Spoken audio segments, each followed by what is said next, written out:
In this video, we are learning about cancer. So to begin with, what exactly is cancer?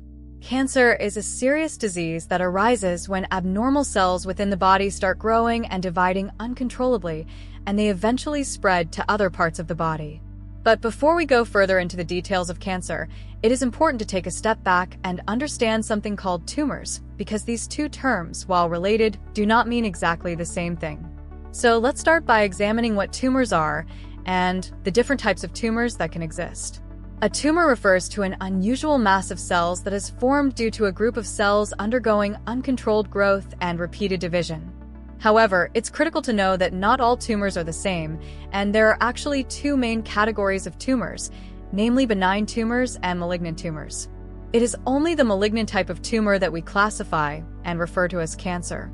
In a benign tumor, the abnormal cells stay contained within a specific part of the body, usually enclosed by a membrane that prevents them from spreading. Because they stay in just one area and do not invade other tissues, benign tumors are generally not considered dangerous, and therefore we do not call them cancer. On the other hand, in a malignant tumor, the abnormal cells are not confined by a membrane. These cells can break away, enter the bloodstream, and travel to other parts of the body. Once they reach new locations, they can invade surrounding healthy tissues and form what are known as secondary tumors. This ability to spread and multiply in different regions of the body causes significant damage and makes malignant tumors far more dangerous and potentially life-threatening. It is this capacity to spread and do harm that causes us to classify malignant tumors as cancer. Now that we have a clearer understanding of what cancer is and how it differs from benign tumors, let's move on to explore the risk factors that increase the likelihood of someone developing cancer, particularly those related to lifestyle. One major and well-known risk factor is smoking, which has a very strong and established connection to lung cancer. However, smoking is not just limited to affecting the lungs. It has also been associated with a wide variety of other types of cancers, including those that affect the mouth, the stomach, and the cervix. Another significant lifestyle-related risk factor is obesity.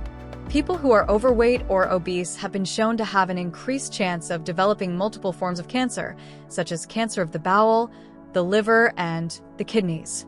Additionally, exposure to ultraviolet radiation, which we get naturally from sunlight as well as artificially from sunbeds, is a major contributor to skin cancer. This is because ultraviolet rays can directly damage the DNA in our skin cells, increasing the likelihood of abnormal growth. Just like obesity, the consumption of excessive alcohol has also been linked to a higher risk of liver cancer, as alcohol can harm the liver over time and make it more susceptible to disease. However, not all cancer risk factors are within our control or based on lifestyle choices. Some of them are related to our genetic makeup and the genes we inherit from our parents. In other words, certain types of cancer can be more likely to develop simply because we were born with specific genetic predispositions. For example, the BRCA genes, also referred to as the BRCA genes, have been closely linked with an increased risk of developing breast cancer and ovarian cancer. So, while many factors such as smoking, diet, sun exposure, and alcohol use can be managed through personal choices, other factors such as inherited genes are something we have no control over. Regardless, understanding both types of risk factors can help us make better decisions and take steps to reduce our risk where possible, while also recognizing the importance of medical screening and early detection in managing those risks we cannot change.